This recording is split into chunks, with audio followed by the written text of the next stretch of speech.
네, 안녕하세요, 여러분. 오랜만에 뵙습니다.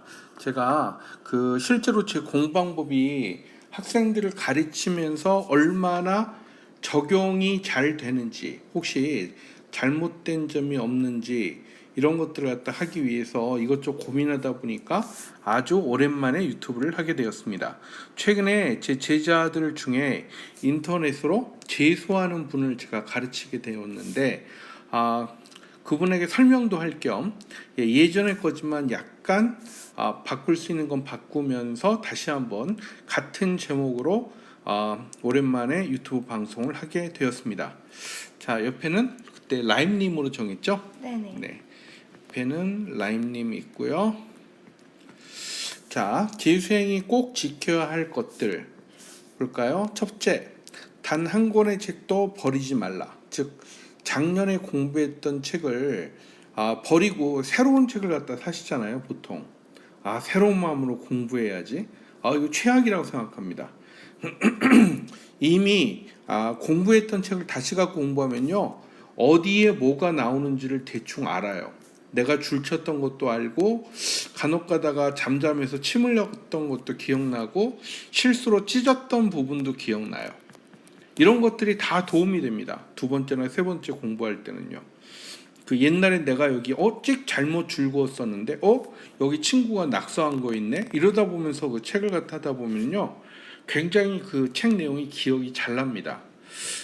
그렇기 때문에 절대 책을 갖다 버리지 마시고요. 예전에 했던 책으로 지겹더라도 다시 공부를 하세요. 지겹다는 이야기는 익숙하다는 이야기예요. 익숙하다는 얘기는 뭔가 두 번째, 세 번째, 네 번째 볼 때 훨씬 더 도움이 됩니다. 어때요? 이런 거는 이해가 되시나요? 네. 네, 뭐 너무 사실 저한테는 너무 진리예요, 진리. 복습은 항상 예습보다 우월하다, 더 중요하다. 두 번째, 예습과 복습의 균형을 유지하라.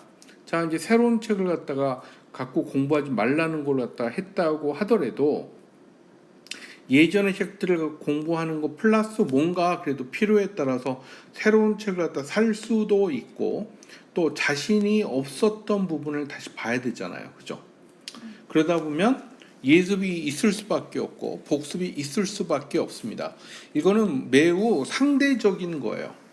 그렇기 때문에 이때는 상대적으로 복습이면 복습인 거지, 그래서 상대적인 개념이다. 예습과 복습은 상대적이다. 앞에 거를 10번을 봤다면 뒤에 거를 갖다 가령 2번을 봤다면 10번 본 거는 복습이고요, 2번 본 거는 예습이에요. 항상 상대적인 거니까. 느낌상 1대 9라고 제가 말씀드리는 거는 예습을 조금 나가다가 복습은 와장창, 예습을 조금 나가다가 복습은 와장창, 이렇게 하라는 그런 이야기입니다. 균형을 1대 9 정도로 잡아라. 특히 시험 보기 바로 직전에는 100대 1대 100도 좋습니다. 시험 보기 직전에는. 자, 그 다음에 모르는 것을 해결할 루트를 미리 선택해 놔야 돼요.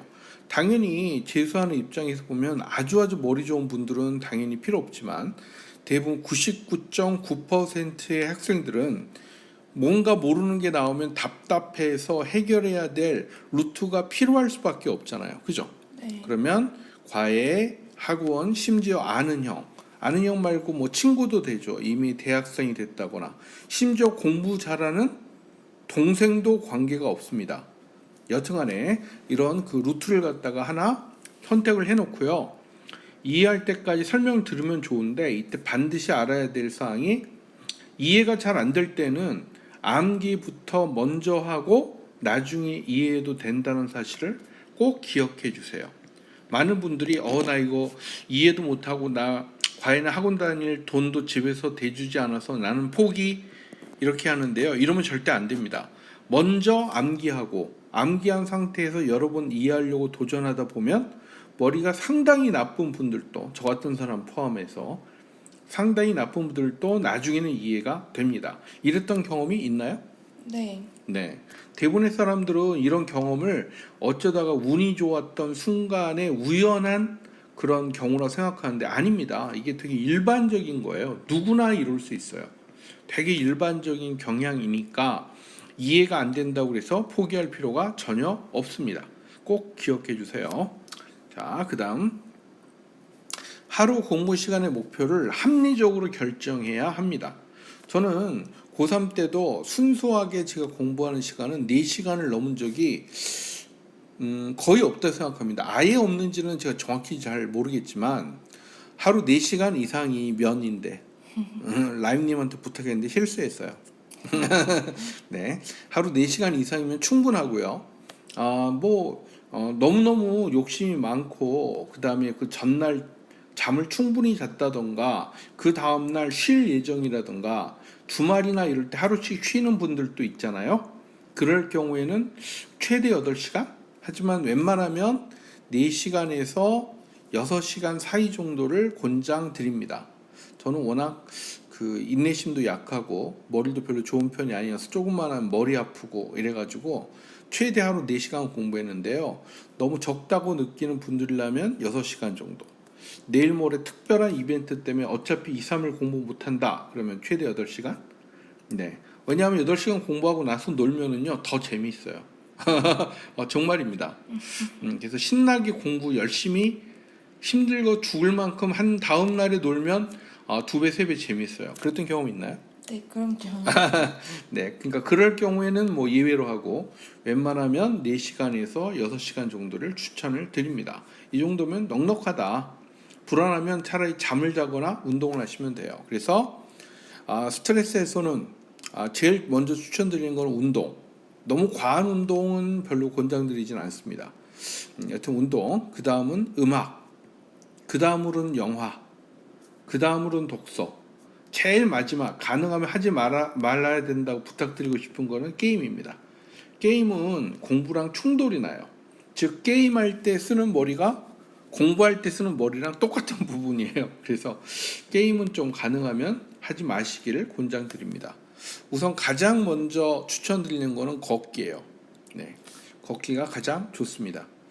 그다음 이거는 일종의 스스로에게 끊임없이 세뇌해야 돼요. 자기 스스로를. 뭐냐면 이 세상의 어느 지식도 복습으로 쉬워지지 않는 것은 없다. 이걸 명심하셔야 돼요. 굉장히 어려운 부분들이 있어요. 저는 개인적으로 수학하고요. 그 다음에 물론 나중에 선택하지는 않았지만 물리가 가장 어려웠어요.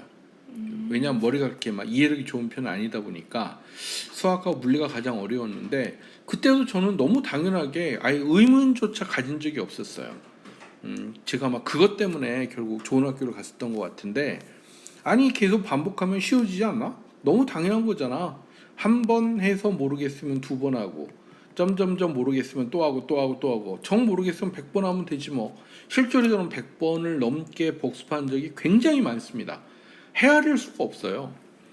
가령 그 당시 국사 같은 경우에는 모든 페이지를 다 100번 이상은 복습을 했어요. 그러니 수학 어려운 문제는 100번 이상 복습하는 건 저한테는 당연한 상식이었죠. 나중에 알고 보니까 이렇게 공부하는 사람 없더라고요. 그죠? 네. 예. 최대 복습 몇 번? 한 5-6번? 대여섯 번? 네, 보통 사람들한테 물어보면요. 대여섯 번, 10번 넘는 사람도 굉장히 드물어요. 20번 넘는 사람을 딱 한 번 봤는데 특목고에서 전교 1등. 그럼 그만큼 복습이 중요하다는 얘기입니다. 네, 스스로에게 끊임없이 반복해서 세뇌하세요. 옛날에 저처럼 아주 너무나 당연한 진리로 받아들이셔야 됩니다. 아무리 어려워도 복습하다 보면 쉬워진다. 아니 이걸 왜 못 믿지? 너무 당연한 거 아니에요, 사실. 그죠? 네. 그 다음에 재수생은 공부에 집중할 수 있다. 이거 또 틀렸어요. 찾아냈어. 네, 꼴밤 맞게요 우리. 농담입니다. 그럴 일 없고요. 여튼간에 공부에 집중할 수 있다. 이거 커다란 장점입니다. 재수하는 게 굳이 불리할 필요 없다라고 생각하는데 사실 그 가장 큰 이유가 이거잖아요. 네. 쓸데없이 숙제할 이유 없고, 죄송한 얘기지만 교장 선생님 후나를 들을 이유도 없고, 그죠? 청소를 갖다 하기 위해서 청소 당번 필요 없고, 그죠? 네. 그래서 순수하게 공부에 집중할 수 있다. 물론 집안 사정이 어렵거나 나름대로 자립심이 강한 분들이 알바하시는 분들도 물론 있으시겠지만 알바하는 동안은 대부분의 알바는 사실 머리를 쓰는 알바는 아니잖아요. 대부분. 그죠? 네. 그러니까 충분히 공부에 집중할 수 있다. 그래서 기말 시험 뭐 조별 숙제도 없고 그래서 현역보다는 유리하다. 이걸 갖다 명심을 하셔야 합니다. 그래서 자신감과 자부심을 가지면 돼요. 내가 현역보다는 훨씬 유리하잖아. 그러니까 분명히 시험 잘 볼 거야. 이렇게. 네. 그다음 많은 분들이 이거 깜빡하시는 분들이 있는데요. 이거 사실 그 제가 최근에 그 약속하신 그러니까 5달 남는 동안에 열심히 가르쳐 드리기로 약속한 그 인터넷 혹은 유튜브 제자 그분께 설명드리다가 강조의 사실을 찍게 됐어요. 그분이 모의고사를 거의 그냥 무시하고 공부에만 집중하려고 그러더라고요. 근데 최소의 석 달에 한 회, 그러니까 무슨 얘기냐면 369라고 하죠, 보통. 모의고사가 대표적인 게 3월, 6월, 9월 모의고사가 있는데요. 이 정도는 모의고사를 봐야 합니다. 모의고사가 권장하는 건 한 달에 한 번, 그 이상 하는 거는 권장하지 않습니다. 오히려 이거는 리듬에 방해된다고 생각하는데요. 왜 모의고사가 필수냐? 첫째, 내가 어떤 단원이 약하구나. 의외로 이게 본인이 내린 판단하고 실제로 시험 봤을 때하고 괴리감이 있을 때가 꽤 많아요. 의외로.